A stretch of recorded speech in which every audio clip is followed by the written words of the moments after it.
እባካችሁ እስከ ክብሬ እንድሞት ፍቀዱልኛል። ለማንም አይሽቆጠቆጥ። ካከበርካቸው ያከብሩሃል፣ ልትንቃቸው ከወደድክ ግን ያዋርደዋል። ፎር ጉድ ብዬ መጣኋለች። ከዛ ነገሮችን ሳያቸው ወይ ጉድ ብዬ ሄድኩኛለች። ሰላም ማለት ዲግኒቲና ዌልቢንግ ነው።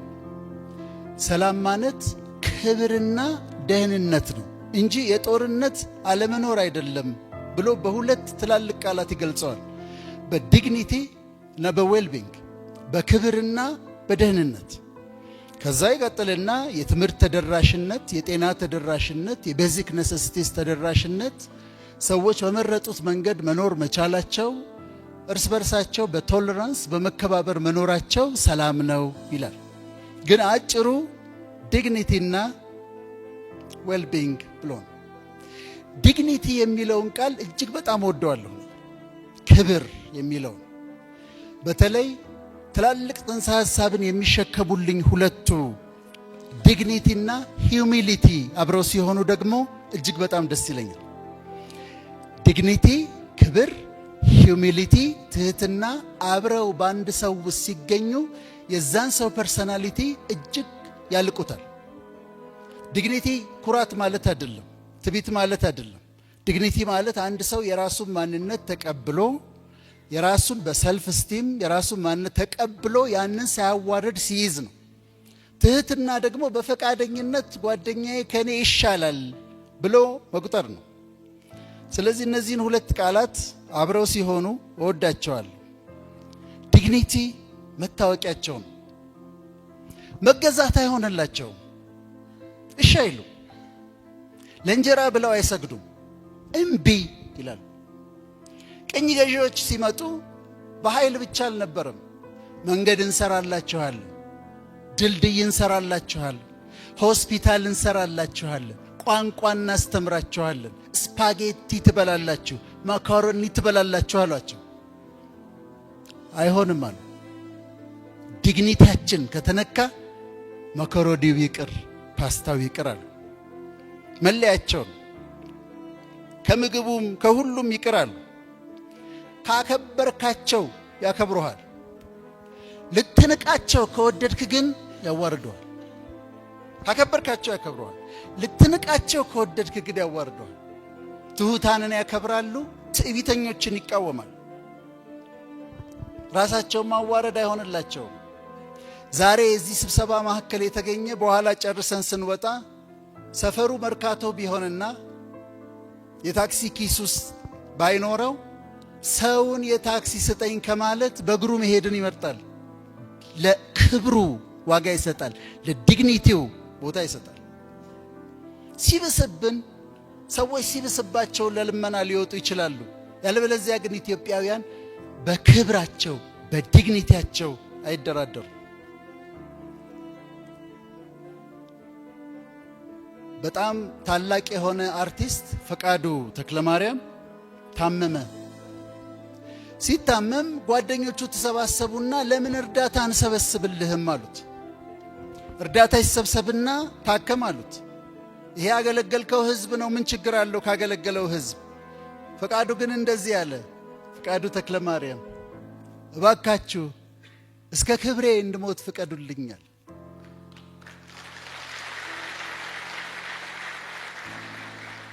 እስከ ክብሬ እንድሞት ፍቀዱልኝ። እሱም የወክላቸው ንጉሥ አጼ ቴዎድሮስም ለእንግሊዞች እንዲመጡ ቢደራደሩ ኖሮ ስልጣናቸው እንዲቀጥል ሊፈቅዱላቸው ይችል ነበር። ቢያንስ በህይወት እንዲኖሩ ሊፈቅዱላቸው ይችል ነበር። ነገር ግን የዲግኒቲ ጉዳይ፣ የክብር ጉዳይ ግድ አላቸው። እናም እጅ ሊሰጡ አልወደዱም። የኛ ህዝብ ግድ ሆኖበት ወደ ተለያዩ ሀገሮች ይሄዳል። የተለያየ ሀገር ካናዳ፣ አሜሪካ፣ አውሮፓ ህዝባችን አለ። ኢትዮጵያውያን የትም ሀገር ሌቦች አይደሉም፣ አይሰርቁ። ኢትዮጵያውያን የትም ሀገር ዘረፋ ላይ ይሰማሩ። ኢትዮጵያውያን የትም ሀገር ነፍሰ ገዳዮች አይደሉም። ሰርተው ነው የሚኖሩት፣ ለፍተው ነው የሚኖሩት። ለማንም አይሽቆጠቆጡም፣ ማንንም አይንቁ። የዛሬ 20 ዓመት አካባቢ ለመጀመሪያ ጊዜ አሜሪካ ሲሄድ እዛ ሀገር ስላለ የከለር መናናቅ ነገሩኝ። ቢጫዎች አሉ የሎ የሚባሉት ኤዥያንስ፣ ነጮች አሉ፣ ጥቁሮች አሉ። እና ሲነግሩኝ ቢጫዎቹ ኤዥያኖቹ ነጮቹን በጣም ያከብሯቸዋል። ኤክስትሪም ያል ግሮሰሪ እንኳን ሲመጡ ነጮች ከሆኑ በጣም በልዩ ክብር ያስተናግዳል። ነጮቹ ጥቁሮችን ይንቃሉ። ጥቁሮቹ ጥላቻ ትንሽ አለባቸው ነጮቹ ላይ ካደረጓቸው ነገር የተነሳ። ኢትዮጵያኖቹ አልኳቸው፣ ኢትዮጵያኖቹ ለማንም አይሽቆጠቆጡ፣ ለነጭ የተለየ ክብር አይሰጡም፣ ለጥቁር የተለየ ጥላቻ የላቸውም፣ ለኤዥያንስ የተለየ ንቀትም የላቸውም። ስራቸውን ይሰራሉ፣ ቀይ ወጣቸውን ይበላሉ፣ ነገር አይፈልጉም። በቃ ማንም የተለየ ሰው ለተለየ አክብረኝ ቢላቸው ዞር በል ነው የሚሉት። በቃ ስራዬን እሰራለሁ፣ ተገድጄ ነው የመጣሁት፣ አከብርሃለሁ፣ ልዩ ክብር አልሰጥህም ነጭ ስለሆንክ። በጣም ይገርመኛል። አንዳንዴ ኢትዮጵያውያን በአውሮፕላን ውስጥ ሲገቡ ሌሎች ጥቁሮች እንትን አላቸው ይቸግራቸዋል። ነጭ ሙሉ የሆነ ኢትዮጵያዊ ምንም ጉዳዩ አይደለም። ስለምንም ከለር ስለማንም ጉዳዩ አይደለም። የጠፋ ገንዘብ ሲያገኙ የሚመልሱ ኢትዮጵያውያን ናቸው። ዶክተር ጌታቸው የሚባሉ ወዳጅ አሉኝ፣ ምሁር ናቸውና ሲነግሩኝ ስዊድን ብዙ ሀገር ኖረዋል። አንድ ቀን በአውቶቡስ እየሄዱ አሮጊት ፈረንጅ ወደቁ። ስዊድናዊ ናቸው። ሁሉም ሰው ዝም ብሎ ተቀመጠ። እኚህ ግን ዶክተር ጌታቸው ኢትዮጵያዊ ናቸው። ሄዱና አሮጊቷን አነሷቸው። ሲያነሷቸው ከተነሱ በኋላ ሴትየዋ ከየት ነህ አሏቸው። ከኢትዮጵያ። ገምቼ ነበር አሉ ሴትየዋ። በዛ ምክንያት ጥናት ይደረግ ተባለና ስዊድን ውስጥ በካሜራ እኛ ሀገር እንደሚደረገው ካሜራ እየተደበቀ ሰዎች ሲወድቁ ማን ነው የሚያነሳው፣ ሴትን አስገድደው ሲወስዱ ማን ነው የሚገላግለው ብለው ሲያጠኑ ሴቷን ይዘዋት ሲሄዱ በአደባባይ ነጮቹ በሙሉ ስዊድናውያን ዝም ብለው ኢትዮጵያዊ ሄዶ ይታገላል ልቀቃት እያለ። ኢትዮጵያውያን ክቡር ነን፣ የከበረ ስም አለ። የተለያዩ ህዝቦች አሜሪካ ውስጥ በተለያየ ነገር ይታወቃሉ። ኢትዮጵያውያን የሚታወቁት በስራቸው ነው። ዲግኒቲ አላቸው። በተለያዩ ሀገራት ሲሄድ ኢትዮጵያኖችን ሳገኝ ሳናግራቸው 99% አሜሪካ፣ ካናዳ ያሉ እኔ ያናገርኳቸው ኢትዮጵያኖች ኢትዮጵያ መጥተው ተመልሰው መኖር ይፈልጋሉ። እዚህ መኖር ይፈልጋሉ። ቤት ቢኖራቸው፣ ቢዝነስ ቢኖራቸው፣ ነገሮች ቢሳኩላቸው የመጨረሻ ህልማቸው ኢትዮጵያ መኖር። አንዳንዶቹ መጥተው ተበሳይተው ይሄዳሉ፣ አንዳንድ ነገር ገጥሟቸው። ትናንትና ለኔ ዘማሪ አቦነሽ በፊት ዘባኝ የነበረችው አንድ ጊዜ አለች ፎር ጉድ ብዬ መጣሁ አለች። ከዛ ነገሮችን ሳያቸው ወይ ጉድ ብዬ ሄድኩኝ አለች። አቦነሽ ነች አለች።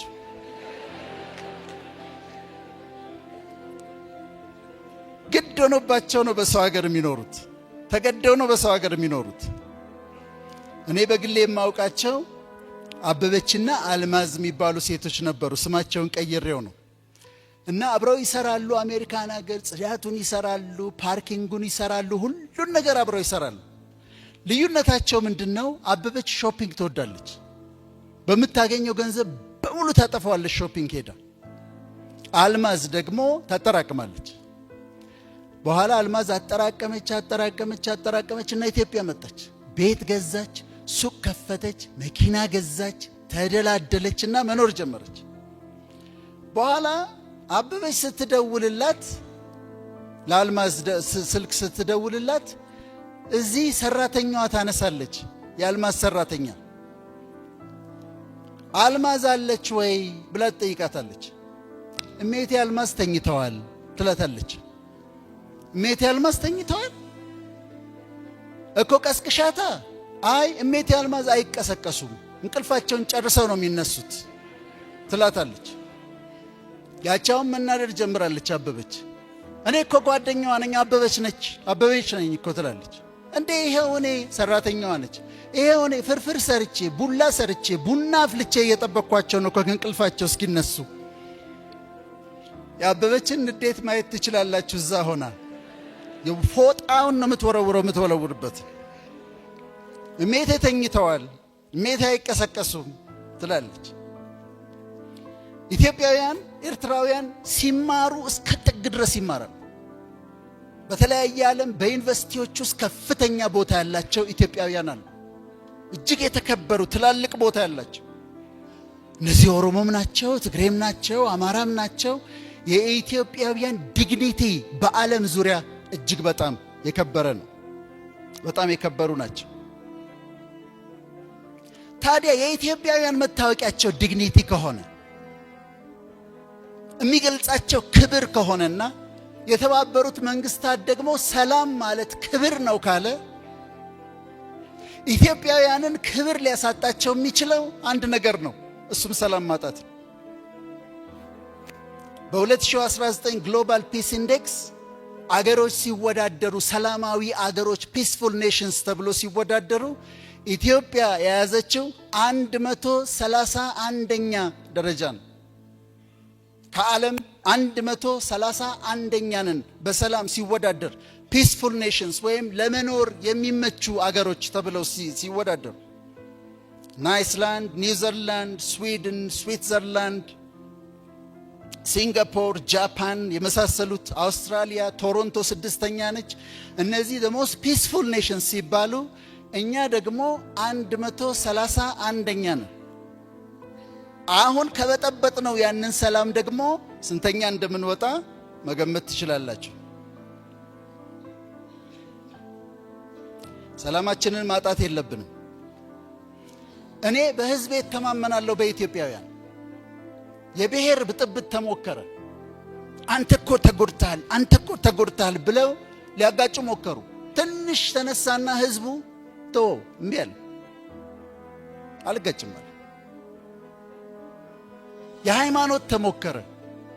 ትንሽ ተበጠበጠና ህዝቡ ነቃና አሰበበትና እምቢ አለ፣ አልጣላም አለ፣ እምቢ አለ፣ አይሆንም አለ። አሁን ደግሞ በሌላ መንገድ መጣ። አሁን ሁለት አይነት አላርሞች አሉ። ፎልስ አላርምና ትሩ አላርም አሉ። ብዙ ጊዜ የሚያስቸግረን እንደውም አንዳንድ ቦታ ስትሄዱ ሆቴል ላይ አላርሙ ይጮህና ሰው በቢጃማው በውስጥ ሱሪው ተሯሩጦ ይወጣል። እሳት ተነስቷል ተብሎ እሳት አደጋ ይመጣል፣ ፖሊስ ይመጣል። በኋላ ፎልስ አላርም ነው፣ የለም እሳት የለም ይባላል። ተደጋግሞ ይሄ ሲሆንባቸው አላርም ሲመጣ መውጣት ስትተው ደግሞ አንድ ቀን እውነተኛው እሳት ይመጣል። ዝርፊያ አለ፣ ከፍተኛ ዝርፊያ፣ የተደራጀ ዝርፊያ። መኪና ይሰረቃል። እኔ ድሮ መኪና ሲሰረቅ ሰምቼ አላውቅም። አሁን እኮ ወተን መኪናችንን ስናይ አለሽ ነው ምንለው። ይዘውት ይሄዳሉ። እንትን ስፖኪው አይደለም የሚነቅሉት እኮ አስነስተው እኮ ይዘውት ነው የሚሄዱት እስከነ ነፍሰው። ይሄ አዲስ ስታይል ነው። ቤቶች ይዘረፋሉ። በጭነት መኪና መጥተው ዘርፈው ጭነው ይሄዳሉ። መንገድ ላይ ከእህቶቻችን ሞባይል ይነጥቃሉ፣ ቦርሳቸውን ይነጥቃሉ። መኪና እየነዳችሁ ሀብል ካንገታችሁ ላይ ነጥቀው ይወስዳሉ። ይሄ አላርም ነው። እንደ ሳውዝ አፍሪካ እንዳንሆን። ሳውዝ አፍሪካ መጥተው ዝም ብለው ሽጉጥ አውጥተው ወክ እንዳታረጋሉኝ። እኔ እዛ ሲሄድ ወክ እንዳትሞክረዋል። ለምን አልኳ? ሽጉጥ አምጥተው መጥተው ጊቭ ሚ ማይ ሴልፎን ይላል፣ ጊቭ ማይ ሞባይል ይቀበለዋል።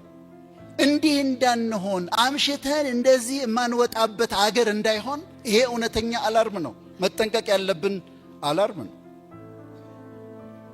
ሶስተኛ የነፍስ ግድያ አለ። መሳሪያዎች ይያዛሉ በየጊዜው። ማን ነው የሚያስመጣቸው? ለምንድን ነው የሚፈልጓቸው? አሳሲኔሽንስ፣ የነፍስ ግድያዎች እንዳይመጡ የአናርኪ ምልክቶች ናቸው። የሥርዓት አልበኝነት አላርሞች እየጮሁ ነው ኢትዮጵያ ውስጥ። ያልተለመዱ የመኪና አደጋዎች አሉ። ከርቭ ላይ መኪና ሊጋጭ ይችላል። ቁልቁለት ላይ መኪና ሊጋጭ ይችላል። መሃል ሜዳ ላይ አውቶቡስና ሲኖትራክ ይጋጫሉ ባዶ አስፋልት ላይ። ስለዚህ ሳምባዲ ሳምዌር መንጃ ፍቃድ እየሸጠ ነው ማለት ነው እንጂ ተምሮ መንጃ ፍቃድ ያገኘ ሰው ባዶ አስፋልት ላይ እንደዚህ አይነት ግጭት ውስጥ ሊገባ አይችልም። የሆነ ቦታ በሆነ ሰው መንጃ ፍቃድ እየተሸጠ ነው ማለት ነው። አላርም ነው። ያልተለመዱ ናቸው፣ ታይተው የማይታወቁ። በየቦታው የጎበዝ አለቆች አሉ። ሐረርጌ፣ ድሬዳዋ፣ ድሬዳዋ የምንሰማቸው ነገሮች ያሳዝኑናል። አላርም ናቸው። ቶሎ አስተካክሉት የሚባሉ ናቸው። እኔ ሐረር ነው የተወለድኩት። የሐረር ሰው ይባል ነበር። የሐረር ሰው ደግ ነው፣ የሐረር ሰው እንዲህ ነው ይባል ነበር። አሁን የምንሰማው ነገር አስቸጋሪ ነው። ወንጌል የሚሰብኩ ጓደኞቼ ከክፍለ ሀገሮች ወለጋ መሄድ ደስ ይላቸዋል። ወለጋ በቃ ቢገርም ሕዝብ ይዋ ደግ ይላሉ። አሁን ጭንቀት ውስጥ አለ ወለጋ። እነዚህ አላርሞች ናቸው።